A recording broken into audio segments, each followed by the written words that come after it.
mwongeye kwirirwa mwaramutse. Ngiye kubabwira igisigo nandikiye abantu bishwe muri jenoside yakorewe abatutsi. Ni urwandiko, yitwa urwandiko ku banjye, harimo n'imiryango yazimye.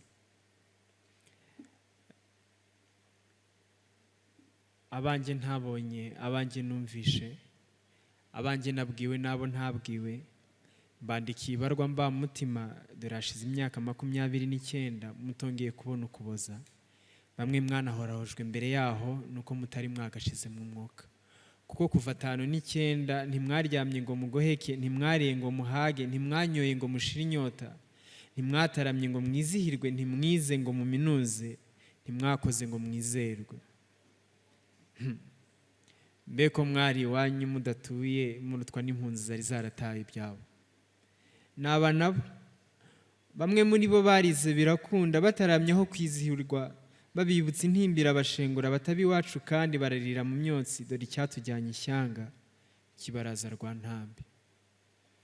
Bafata icyemezo cya gitwari bati, dore turi bato dutabare, turebe ko bose batashira ku icumu, wenda akagahugu kacu kuzuye nk'uko batubwiye twakabanamo twese amahoro, dore ahatari umwaga rwisasira batanu.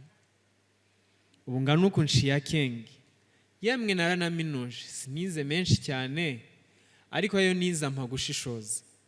Na ntubu sindumva impamvu y'urwango mwanzwe, rwatumye ntasanga ababyara banjye, bakuru banjye, ba masenge na marume, ba data wacu na mama wacu, ngo yemwe ngo nsange n'ubwuzu bwa nyogokuru n'amayange ya sogokuru.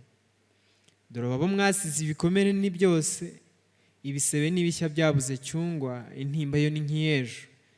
Ubupfubyi bwabaye ibisanzwe, kubona ufite umwe ni igitangaza, ngiryo ishyano twasanze. Hashize igihe kitari kinini, ariko abize barize, abenshi ubuzima bwaraje, dore bamwe amashami yarashibutse, bafite ba Keza na Karabo, Inkindi na Jabo, n'ibyo kwishimira cyane. Ariko ubu umutwaro n'umwe, kwerura bakavuga iyo mwagiye, batababwiye ko ari kwa Jambo, imitima ishengurwa n'intimba, kwatura bakavuga ko ari imburagasani jenoside, dore ko ari nk'umwambaro w'ubusembwa.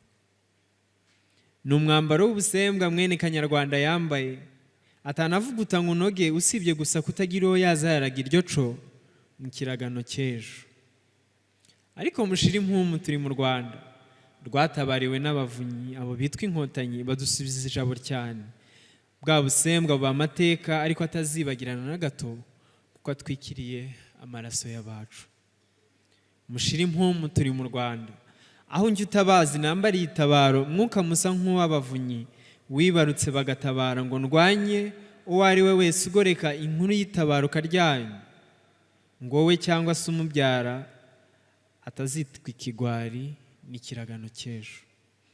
Gusezeraniye indahiro nshize amanga, ntanategereje umudende, ntibizongera ukundi kandi ntuzazima.